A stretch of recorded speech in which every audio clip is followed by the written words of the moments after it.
In front of me is Samsung Galaxy S26 and today I would like to show you where you can locate all your downloads.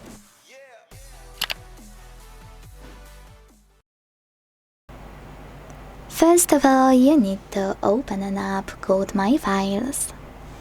Then hit Downloads and select all at the top left corner under house icon if it's not already on.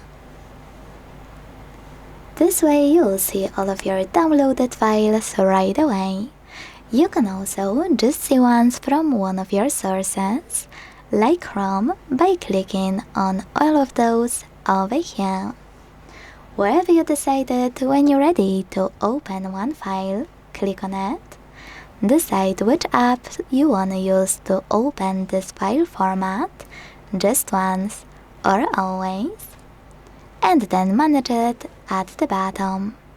You can also hold any file on the list and manage it over here.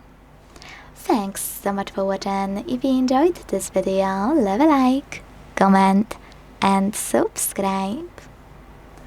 Bye!